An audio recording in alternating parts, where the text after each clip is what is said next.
El contacto prohibido del gigante fue descubierto por la lluvia. Una cortina de agua que golpeó los tejados de la facenda Aguas Claras hasta hacer vibrar las paredes. Cuando el vidrio de la ventana del dormitorio de la Siná se hizo añicos, no fue solo el sonido lo que quebró el orden, fue la cercanía repentina, la respiración compartida detrás de una puerta entreabierta, la sensación de un cuerpo inmenso que ocupaba sin permiso el espacio que, por derecho de compra, pertenecía al coronel. Clara lo escuchó primero. Un soplo contenido, profundo y rítmico, que no tenía la culpa clara ni la inocencia absoluta.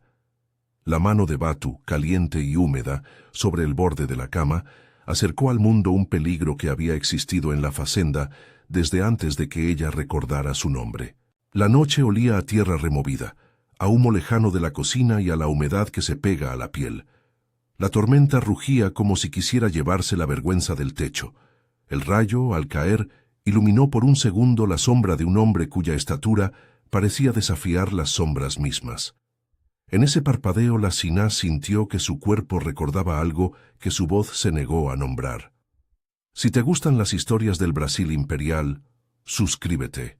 Lo que aquella noche iba a encender no nació en el estruendo.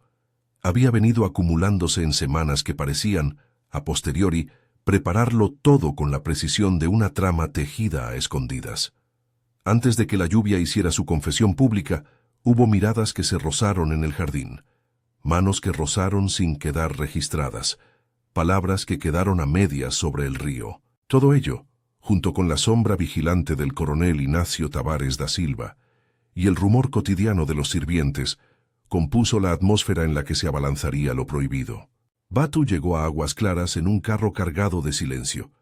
No fue presentado con la ceremonia que se reservaba a los animales finos, ni con la exhibición de números. Fue traído como se trae un cuerpo necesario, sin preguntas, con cadenas y con una mirada que medía la tierra más que a quienes la poseían. Su piel era un campo oscuro donde el sol se quedaba a morar, sus brazos como troncos de árboles jóvenes. Tenía la cara abierta y pequeña para la amplitud de su cuerpo, un rostro donde la disciplina tallada por años de trabajo y viajes se mezclaba con una calma que no era indiferencia, sino decisión. El coronel lo señaló con una mezcla de orgullo y cálculo. En su boca, Batu no fue un hombre sino una inversión, guardián, fuerza bruta contra melenudos revoltosos, escalón de protección en un territorio donde la posesión se defendía con plomo y ley no escrita. Lo traje para la seguridad de la casa, dijo Ignacio en voz baja, con la certeza de quien no pregunta por conciencias porque no cree que existan. Clara, que hasta entonces había vivido la facenda como un conjunto de habitaciones y deberes, vio en aquel traslado algo incómodo, la confirmación de que su mundo dependía de hombres y decisiones que jamás le fueron consultadas. Ella había sido formada para obedecer. Criada en un convento, donde la instrucción y la oración se mezclaban con la idea de un deber piadoso hacia la familia, Clara había aprendido a medir su deseo con la palabra prudencia. Se casó con Ignacio por obligación más que por pasión. La sociedad y la costumbre dictaron el paso. En el convento aprendió a cerrarse cuando el mundo pedía demasiado. Aprendió a colocar su corazón en un cajón sin llave. Aquel cajón se iba abriendo en pequeñas rendijas desde la llegada de Batu. La convivencia en la casa se organizó como un reloj. El coronel dictaba su presencia y su ausencia según sus viajes. Las mucamas y el feitor mantenían la facenda en orden con el ruido de cadenas y azadones. Batu estuvo siempre en el borde de la casa, cerca de lo que se buscaba proteger. Cumplía órdenes con silencio. No bromeaba. Una pared de músculo que también albergaba una paciencia que nadie exigía examinar. Pero a Clara le llamó la atención un gesto que para los demás pasaba sin valor. La forma en que Batu limpiaba las botas del coronel, el cuidado con que sacudía los mantos de la sala, la manera en que, al pasar por un jardín, sus dedos se detenían un segundo en la hoja de una planta, como si reconociera raíces en el mismo lenguaje de su piel. Los sirvientes murmuraban. El feitor, hombre de ceño perpetuo y ojos afilados como cuchillos, observaba con recelo. Era su deber saber quién cruzaba la línea de la servidumbre. Detrás de la cornisa, en el comedor, las mucamas intercambiaban suspiros de cada acontecimiento. Algunas criticaban en voz baja la desmesura del coronel. Otras encontraban en Soto, la cocinera vieja, consuelo y confesiones. Las palabras, cuando ruedan en boca de los que tienen poco, adquieren un peso distinto. Son anclas en un mar de precariedad. En la primera semana, Clara observó a Batú desde su ventana. Lo vio abrir un saco, extraer de su seno un pequeño amuleto envuelto en tela, frotarlo con cuidado, y luego guardarlo de nuevo con el celo de quien conserva la memoria. A la noche, cuando la casa respiraba con calma, Clara se prendía de su recuerdo. Había en ese gesto una ternura accidental que la desarmaba. Ella, que había pedido permiso al convento para casarse, aunque nadie le preguntó si quería realmente, se sorprendió deseando un gesto que no viniera impuesto por órdenes o señalamientos. Una tarde, cuando el sol golpeaba el patio con un calor de hierro, Clara salió al jardín con un libro de poemas guardado bajo el brazo. No era tan frecuente que paseara sola. La facenda exigía presencia y uso. Lo que buscaba era un respiro, un lugar donde las palabras del convento y las del mundo se mezclaran sin vigilancia. Batú trabajaba en la sombra de un manguito, amarrando redes para la pesca de la próxima semana. Ella se acercó a él sin propósito claro, guiada por una mezcla de curiosidad y una necesidad antigua de compañía. Fue un encuentro sin fanfarrias. Él alzó la cabeza al sentir su presencia. No dijo nada. La conversación fue breve, como un examen hecho de preguntas sin respuesta. Ella preguntó por dónde venía, por su idioma, por sus nombres anteriores. Él respondió con recados de memoria, con nombres que parecían traducir tierras que él llamaba allí y que jamás serían registradas en carta alguna. Habló de ritos con un respeto que no se ofrecía a cualquiera, del agua en la que su madre le lavó la cabeza por primera vez, del canto que lo despertaba a la madrugada en una vida anterior, de la forma de las redes y del modo de atar una promesa con una cuerda. Clara habló del convento, del olor a cera y a libros antiguos, de las rodillas sin heridas y de los rosarios guardados en bolsitas. Sus palabras encontraron en Batú un espejo inesperado. Ambos sabían lo que era la clausura, cada uno con sus barrotes distintos. Aquella tarde, sin saber bien cómo, comprendieron que compartían una metáfora de la servidumbre. Ella, prisionera de las convenciones. Él, prisionero de la carne que le había sido asignada por la facenda. Los toques sucedieron como tiñendo el tiempo. Primero un roce, un papel que cae y dos manos que se buscan para recogerlo. Luego un apoyo de espalda que dura un latido más de lo prudente. Más tarde, una mano que ayuda a anudar un cordón de su vestido con un gesto que parece desmentir su cargo social. Cada contacto llevaba un aviso silencioso sobre el peligro, la desigualdad que permeaba cada acción. Ninguna escena mostraba un consentimiento simple. En cambio, cada caricia se cargaba con la pregunta de si la posibilidad era un acto de libertad o la consecuencia de una fuerza que no siempre se podía nombrar. Batú, por su parte, llevaba adentro algo que no soltaba. No era mero sometimiento. Tenía principios tallados en una tradición que no se rendía a la degradación. Su cuerpo, que el mundo le asignó como herramienta, funcionaba también como memoria. En noches de luna, cuando los demás dormían, él cantaba un pequeño canto que nadie entendía. Sus manos se movían en la oscuridad sobre el aire como si acariciaran instrumentos invisibles. Eran movimientos de resistencia, de reclamación de identidad. No hablaba de libertad con los labios. Sus actos la contenían. La facenda, con su rutina, ofrecía pequeños episodios que Clara y Batú aprovechaban para acercarse. Un día, en el río, ella dejó caer sin querer una cartera donde guardaba letras y monedas.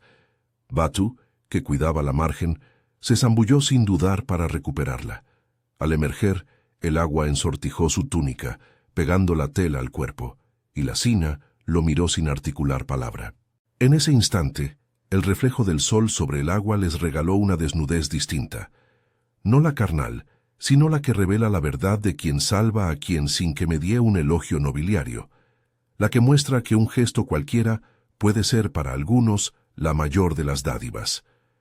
El feitor, sin embargo, No perdía de vista la propiedad. Observaba las manos que se cruzaban con gesto de propiedad herida. «Hay normas», murmuraba, como quien recuerda a otros que el mundo tiene reglas que no se discuten. En la cocina se hicieron apuestas bajas sobre el tiempo que tardaría el coronel en sospechar. En los corredores, las miradas se volvieron cuchillas, porque el papel de la mirilla social es fabricar culpa ajena cuando conviene. Clara comenzó a sentir que el mundo la escrutaba con una intensidad que la avergonzaba. Su cuerpo, que siempre fue fuente de expectativas, se volvió terreno de memoria y de amenaza. A medida que pasaron las semanas, la tensión creció lentamente, como una cuerda que se tensa hacia un punto en el que la nota, inevitable, estalla. No hubo prisa al principio. Sus encuentros fueron robados. Una conversación nocturna en la biblioteca, un trozo de pan compartido en el galpón, una lectura que terminaba con las manos apoyadas sobre el mismo libro. Pero lo prohibido adquiere la fuerza de una marea cuando la soledad de dos cuerpos coincide. En la biblioteca, entre estanterías que olían a polvo y a tinta, Clara abrió un ejemplar de versos que conservaba desde la infancia.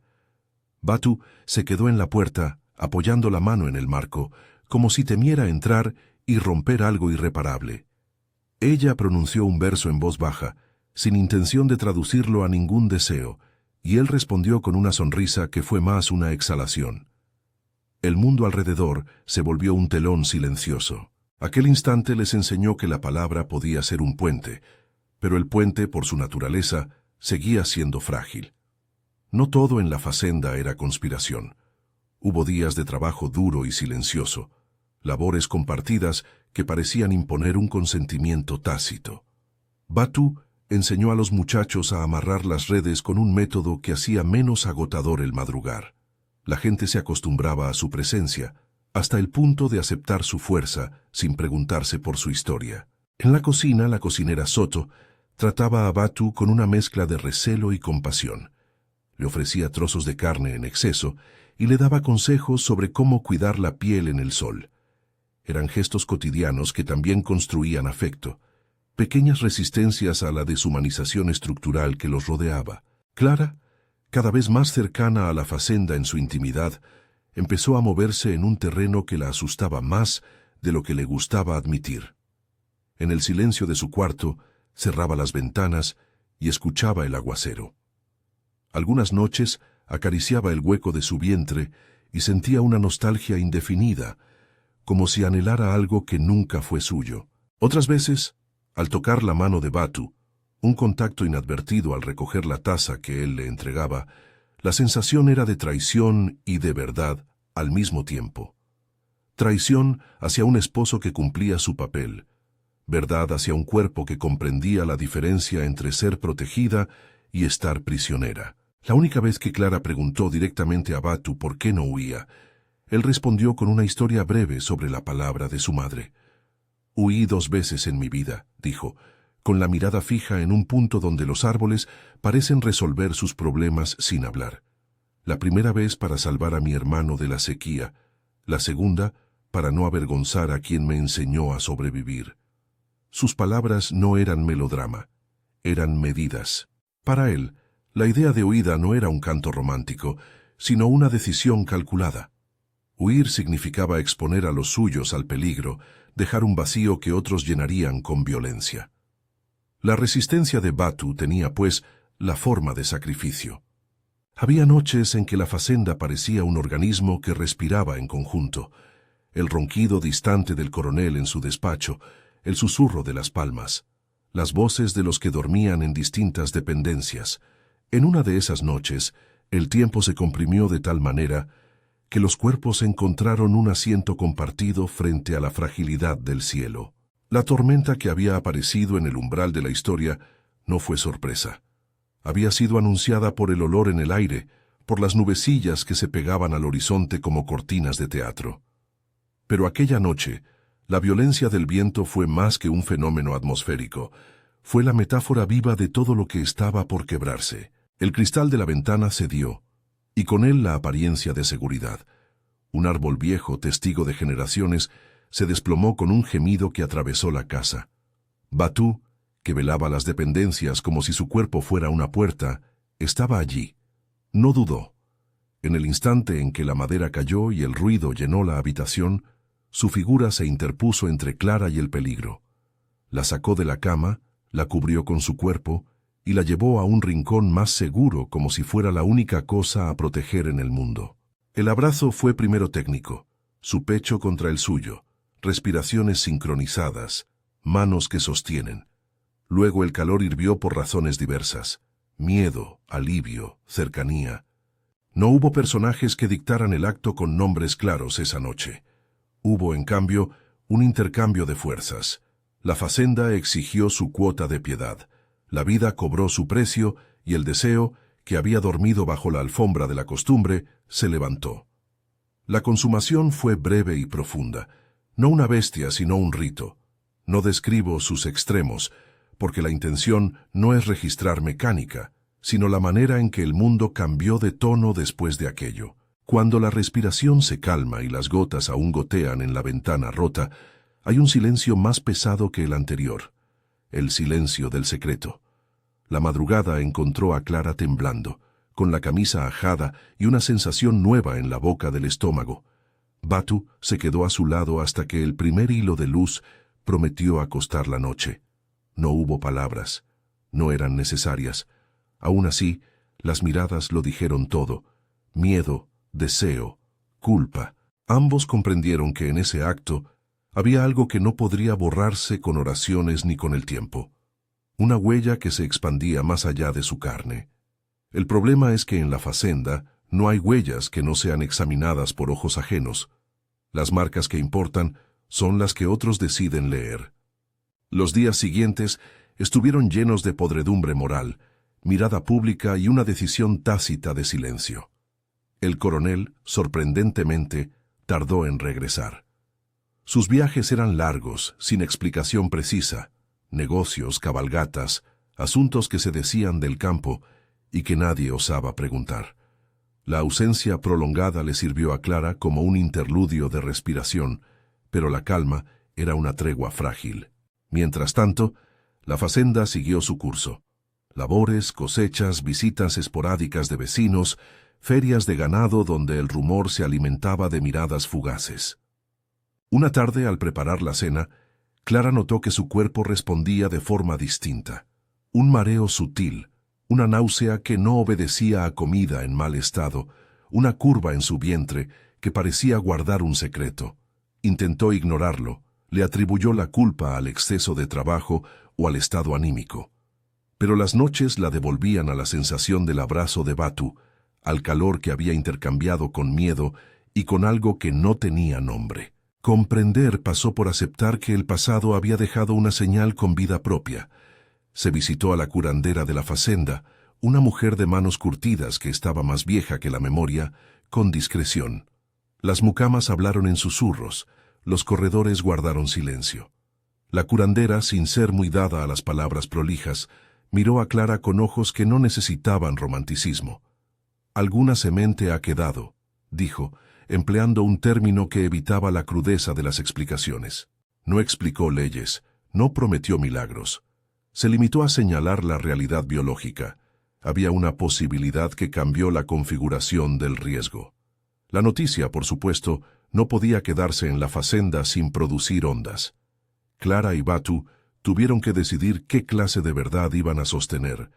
Hablaron en esa voz que inventan los que no tienen muchas cartas para jugar, a medias, con metáforas y con un realismo que ardía. Batu, siempre con su medida, ofreció su primera idea no como sacrificio sino como protección. Sabía que la paternidad de una criatura unida a la Siná representaría un problema serio para él, un acto que podía costarle la libertad, la vida o el exilio. «Si fuera tuyo», dijo, «puedo asumir el papel que tú quieras, decir que fui yo o decir que no sé, pero no quiero que la criatura lleve el peso de mi peligro». Sus palabras no buscaban la redención, sino una forma de administrar el daño. Clara escuchó y sintió la culpa como un traje incómodo. Ella podía, en la teoría, presentar a la niña como hija legítima del coronel. El orden de las cosas en la facenda garantizaba eso si se estructuraba la narrativa con calma. Pero la verdad estaba alojada en otro lugar, en la mirada de Batu, en las manos que le habían protegido contra la noche que le partió la ventana, en la memoria que solo él y ella compartían. Tomar la decisión implicaba elegir un camino de dolor y de protección, hacer pasar a la niña por hija legítima para asegurarle una vida, exponer a Batu a un destino incierto como pago silencioso. Las semanas siguientes fueron un tiempo robado. El coronel seguía ausente. La casa respiraba una falsa normalidad que se sustentaba en silencio. Clara y Batu se regalaron encuentros que sabían finitos. Lecturas en el porche, paseos en la madrugada, una confesión que se volvió casi ritual antes de dormirse. Él le habló de su infancia en fragmentos poéticos, la piel de su madre marcada por la sal, el olor del humo en las noches de cosecha, el canto de una guitarra que alguien tocaba en la lejanía. Ella, por su parte, le contó una anécdota del convento sobre una monja que escondía panes para los niños pobres. No eran historias esenciales para el sensacionalismo, eran formas de humanizar el uno al otro. El feitor notó cambios en la dinámica social y empezó a ejercer su autoridad con más rigor, supervisiones más estrictas, horarios aplicados con crueldad, preguntas que olían a sospecha. En una ocasión, llegó a confrontar directamente a Batu, reclamando su presencia en el lugar equivocado de la casa. Batu respondió con cortesía, con la voz baja que se reserva a quien sabe que la serenidad es a veces la mejor arma. Pero el feitor no se conformó. Su sospecha era alimentada por la atmósfera y por su propia necesidad de mantener el orden. En un mundo donde la jerarquía se confunde con la moral, cualquier desviación era un pecado público. Clara, sintiendo la presión, empezó a trazar planes en silencio. No pensó en escapar. Esa palabra no cabía en su educación ni en la seguridad que la facenda le brindaba a la hija que podría nacer como heredera, sino en cómo proteger a la criatura sin despojarla de un nombre ni exponerla a la violencia. Una idea comenzó a perfilarse: presentar a la niña como legítima, con la complicidad de mucamas leales y escritos que pudieran sostener la historia. Batu la escuchó y propuso entonces otra medida. Si había que fabricar una verdad, que al menos hubiera un pago honroso.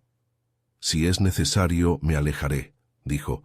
Si debo desaparecer para que ella viva, lo haré.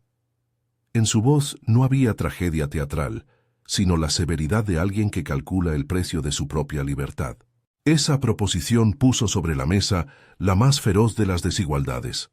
Una mujer de linaje y un hombre comprado como herramienta negociaban la existencia de una criatura que sería, a partir de ese momento, el centro de todos sus horrores y esperanzas.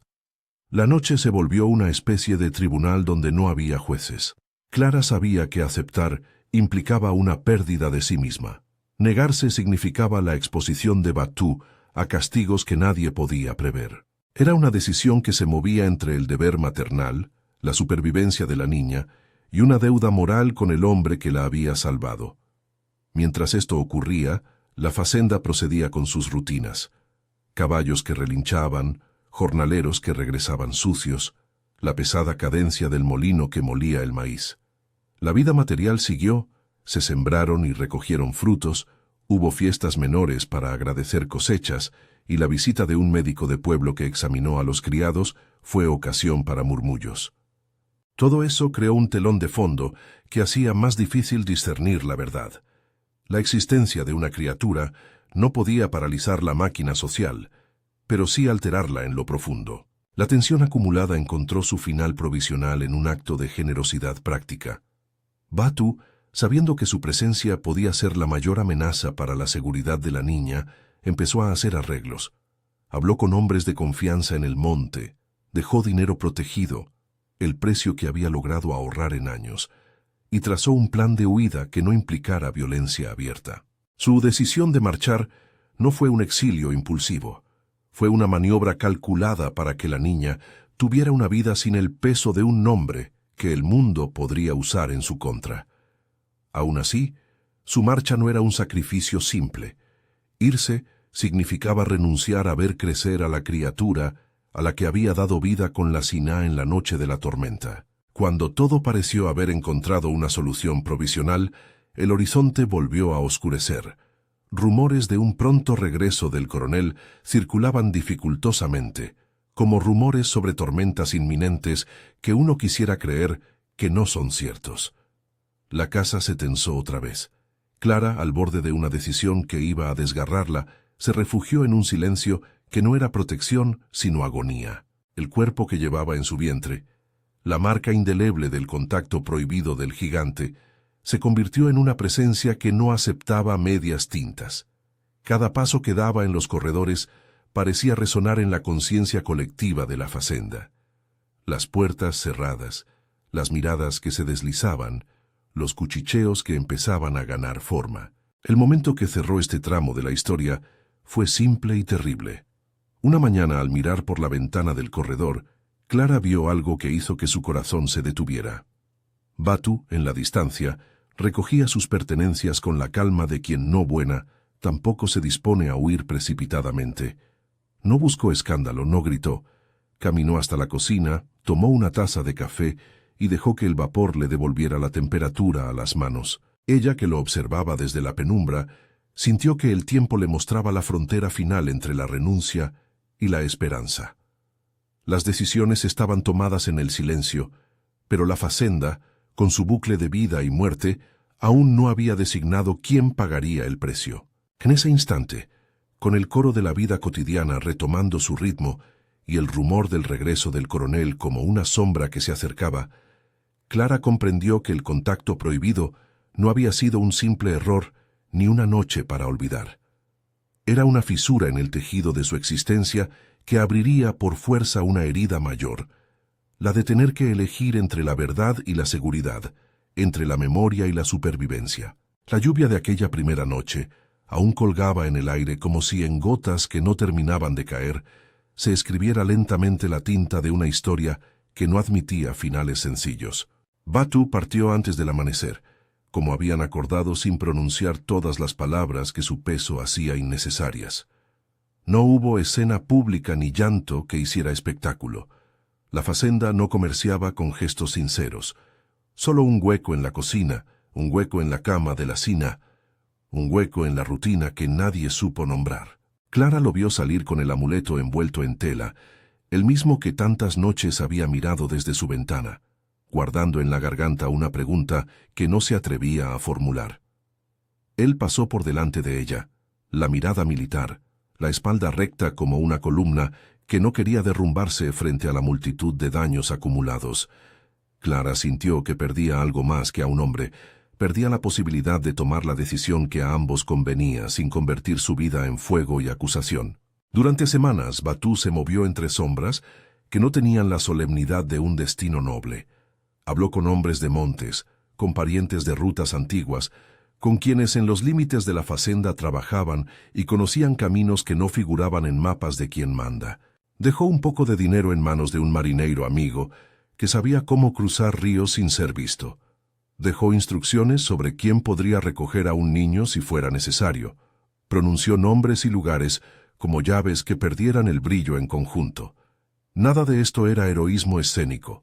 Todo era un cálculo puesto al servicio de una persona que no había nacido aún. Clara preparó el escenario de la mentira con la violencia de quien finge para salvar.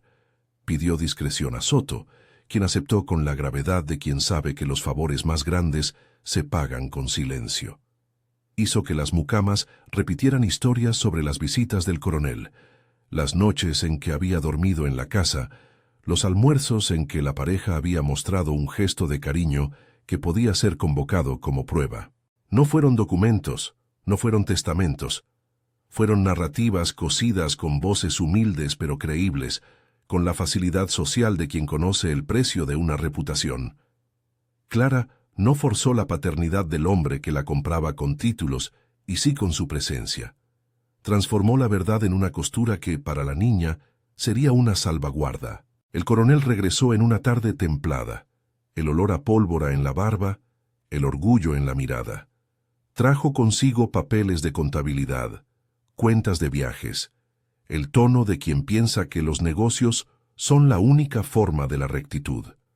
No preguntó demasiado, o preguntó lo que la costumbre enseñaba a preguntar: si el trabajo marchaba, si la casa estaba en orden, si los jornaleros volvían sin quejas. Clara, con el vientre ya notorio pero aún defendible por escudos sociales, actuó con la serenidad aprendida.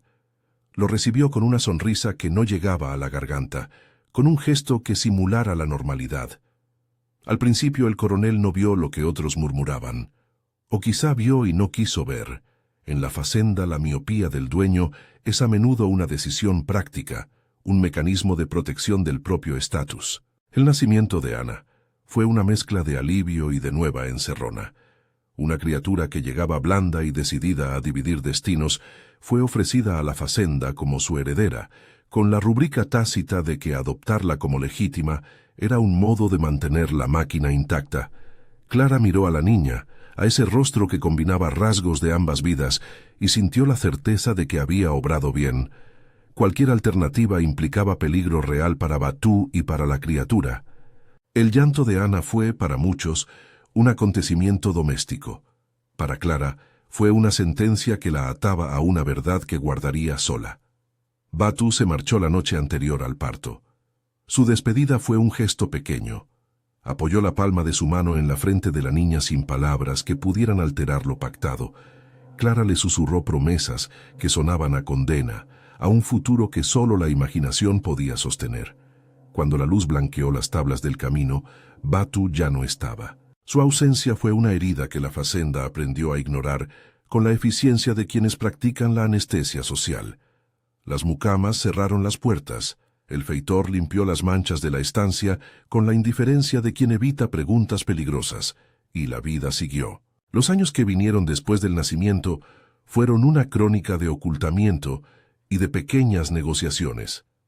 Ana creció con la seguridad material que el título paterno le garantizaba y con una curiosidad que no hallaba respuestas. Clara la vistió con telas decentes, la educó en la liturgia de la casa, en los valores que la mantendrían aceptable para la sociedad del lugar. A pesar de ello, hubo detalles que desmentían la versión oficial: la textura del cabello de Ana, la profundidad de su mirada, la manera en que sonreía cuando algo le recordaba al río. Las mujeres de la cocina comentaban sin malicia, como quien enumera los elementos del clima: se parece a alguien. Hay algo en su risa. Palabras sueltas que para Ana eran semillas de intriga. Clara vivió con la culpa como una casa subdividida.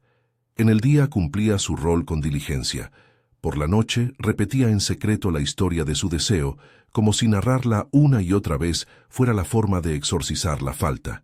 A veces escribía cartas, no las enviaba. Eran cartas a Batú, cartas a una maravilla que solo existía en su memoria.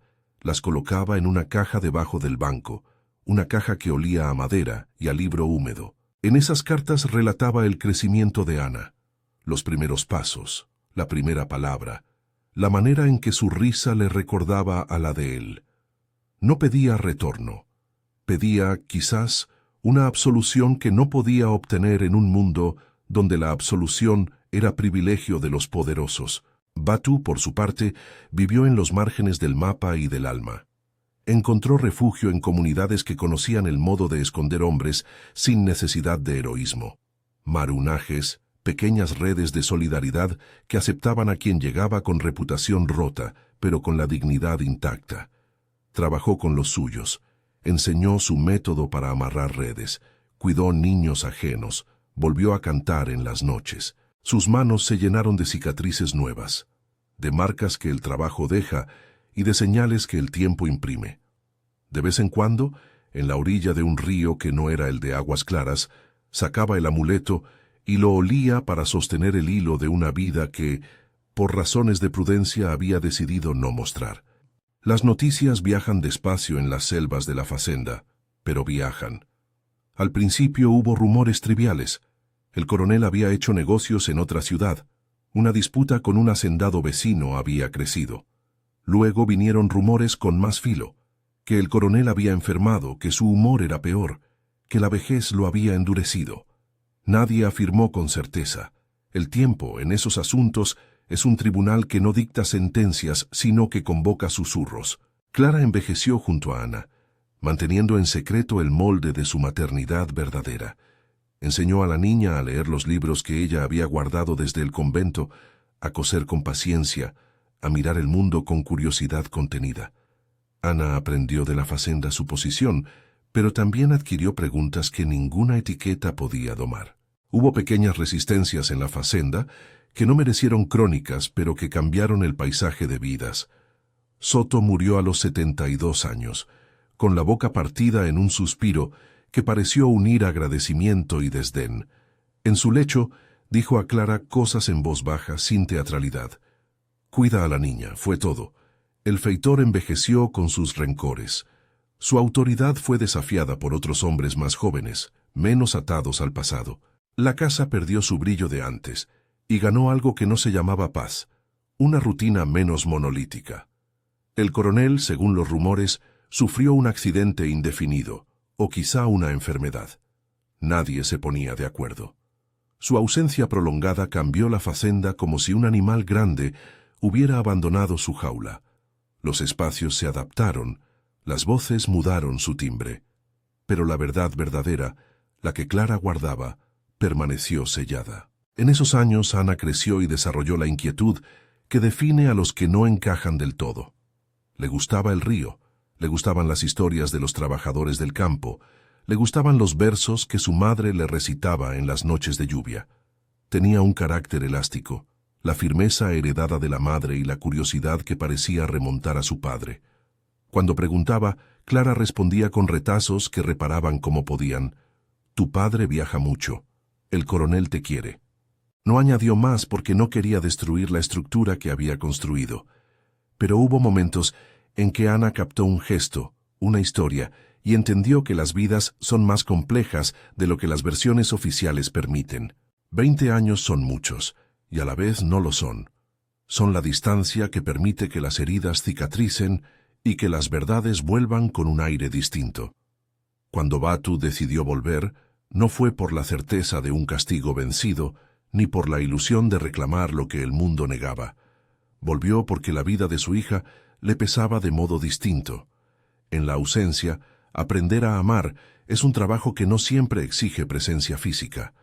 En la presencia, el amor busca una reparación que no admite aplazamientos. Su retorno no fue un grandioso desfile, ni una escena pensada para la memoria ajena.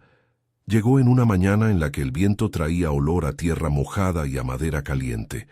Sus ropas ya no eran las de quien había sido comprado. Eran telas remendadas, puestas con cuidado por manos que no querían ser vistas. Caminó hacia la facenda, con el silencio que da la costumbre de no pedir permiso. Cruzó un camino que reconocía por la forma del suelo, por las piedras que habían sido marcadas por pasos antiguos.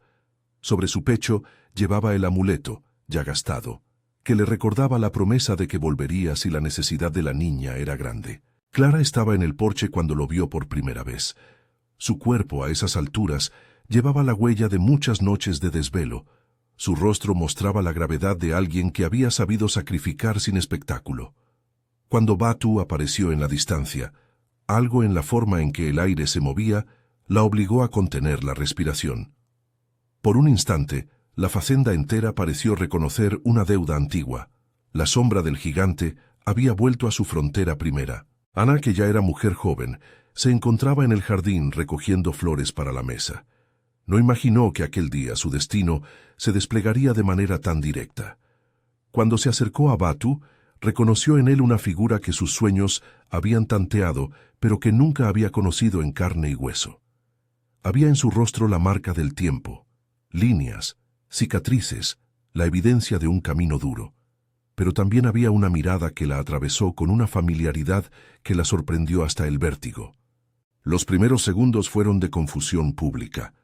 Los criados se detuvieron. El feitor miró con el ceño fruncido. Alguien pronunció el nombre del viejo coronel como quien recuerda una anécdota. Clara, sin convocar discursos, avanzó hacia Batu. Sus manos temblaron. No hubo reproches sonoros, solo la acumulación de años saliendo a la luz de un modo torpe y humano. Batu la miró, y el tiempo pareció replegarse en ambos.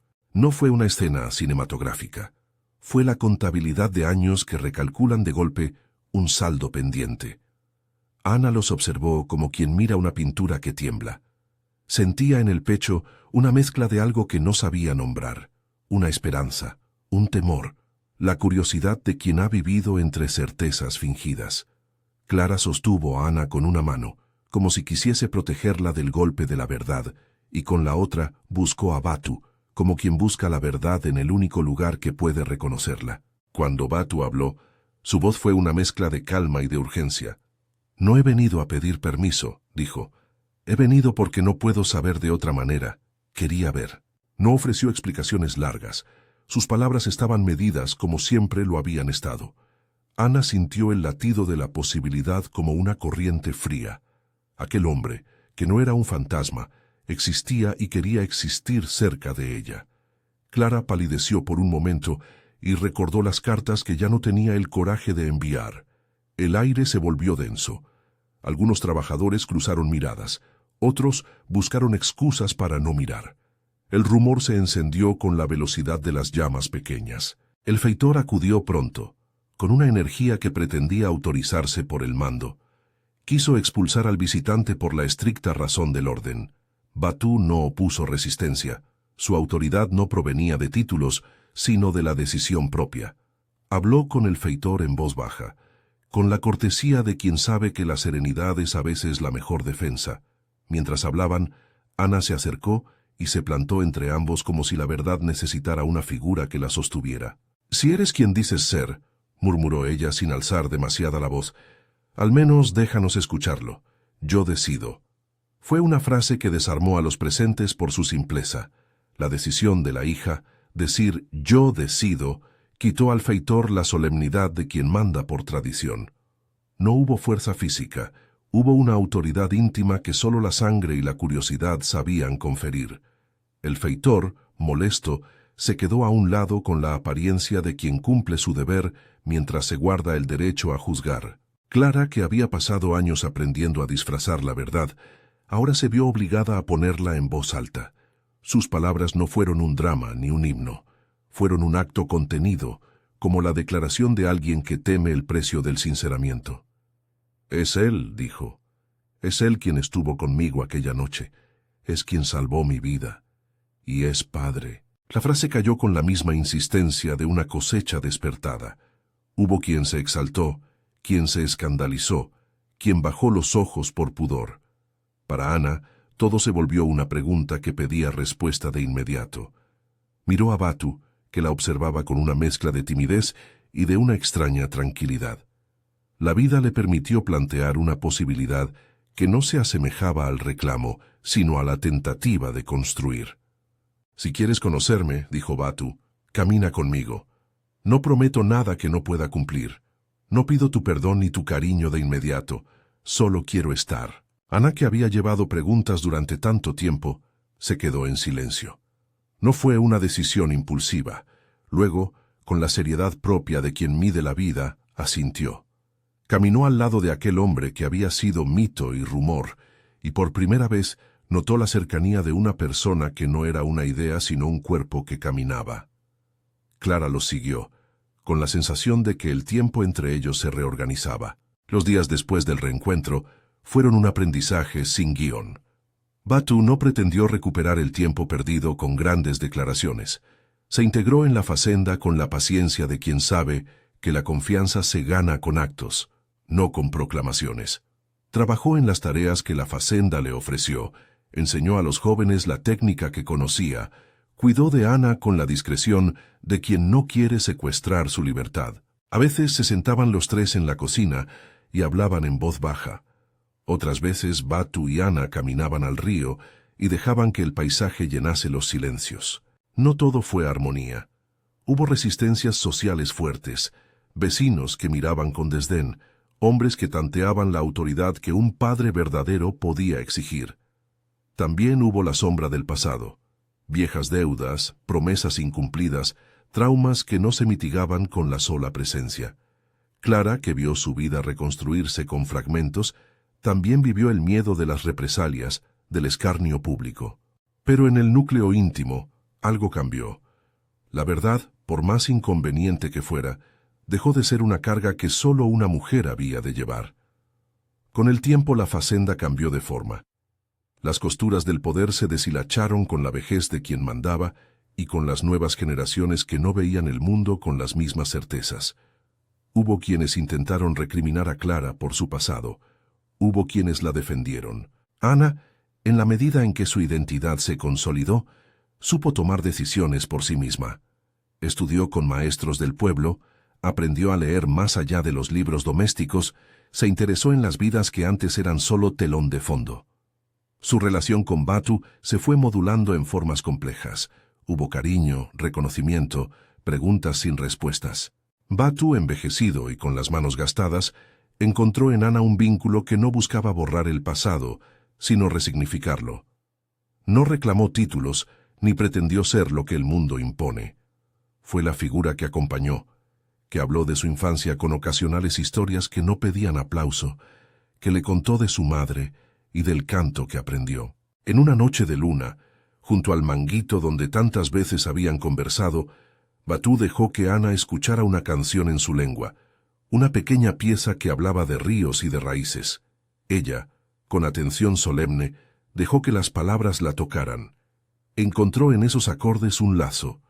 No fue una apropiación de identidad, sino el conocimiento de una otra lengua interior. Clara, más tarde, confesó a Ana la totalidad de su historia sin adornos ni eufemismos. No lo hizo para absolver su culpa. Lo hizo porque ya no quería vivir en la impostura. Le contó de la noche de la tormenta, del peso de la prisión social, de la decisión que organizaron para protegerla a ella y a la niña. Ana escuchó con la atención que dan las personas que necesitan comprender su origen. No hubo juicios físicos, solo preguntas y respuestas que tensaron lazos. Fue un momento de dolor y de liberación simultánea. El secreto dejó de ser un cementerio y se volvió terreno de memoria compartida. Con el paso de los años, la facenda se convirtió en un lugar donde las contradicciones convivían. Hubo reconciliaciones pequeñas, fusiones entre familias, fiestas en que los trabajadores bailaban juntos, momentos de solidaridad en que las jerarquías se disolvían para permitir la ayuda mutua. Ana se convirtió en un puente. Su sangre unió mundos que el miedo de los adultos había mantenido separados. Ella no buscó venganza ni expiación pública. Buscó reconocimiento, y en ese deseo halló una forma de justicia íntima. El final de la vida de Clara fue un lento atardecer. La mujer que había aprendido a callar, a costear verdades por el bien de otros, murió con la sensación de haber entregado algo esencial, su secreto y su amor. No fue una muerte grandiosa, fue la clausura de una vida que vivió en la tensión entre lo permitido y lo prohibido. En su lecho, pidió estar cerca del manguito una última vez. Batu y Ana la acompañaron. Sentada en la sombra, Clara cerró los ojos con la sensación de que, al fin, la historia había encontrado al menos una forma de reparación. Después de su muerte, se hablaba poco con solemnidad.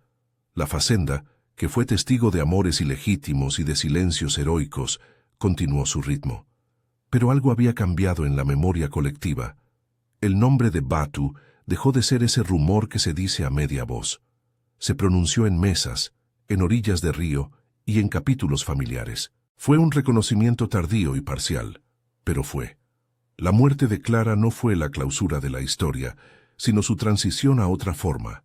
La memoria pública de quien actuó por amor y por cuidado en un mundo que rara vez permite esas alianzas sin costo.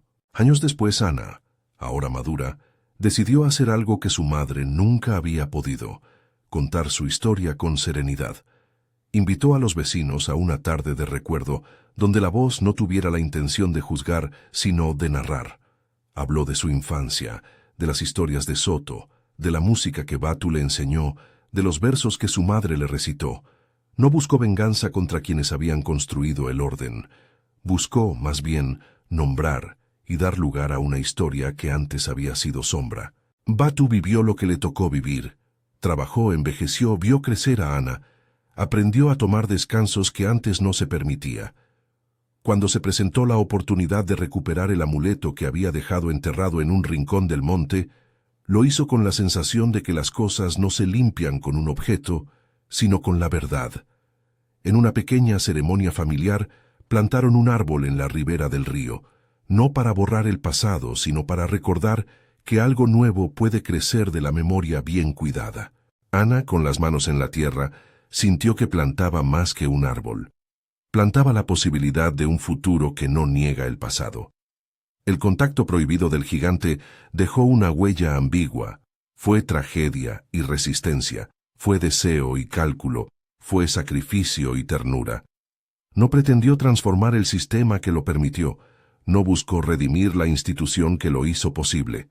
Pero, en su camino, residieron actos de humanidad que se negaron a ser borrados por la inercia de la opresión. Batu no fue héroe sin contradicción, tampoco fue un objeto de compasión. Fue un hombre que tomó decisiones bajo presión y que, cuando pudo, volvió para ver la vida que había ayudado a crear. Al final, cuando Ana se sentó junto al río a escuchar la canción que Batu entonaba en su lengua, comprendió algo que la sociedad no suele decir. El amor no borra la violencia ni la desigualdad, pero puede ser un modo de resistencia íntima y una manera de reclamar humanidad en un mundo que sistemáticamente la niega. No hubo perdones fáciles, ni triunfos públicos. Hubo, en cambio, reconocimiento. Hubo memoria. Si esta historia te ha conmovido, cuéntame en los comentarios. ¿Crees que el amor puede sobrevivir las barreras del poder y la injusticia? Comparte esta historia con alguien que aprecie relatos del Brasil imperial y sus sombras.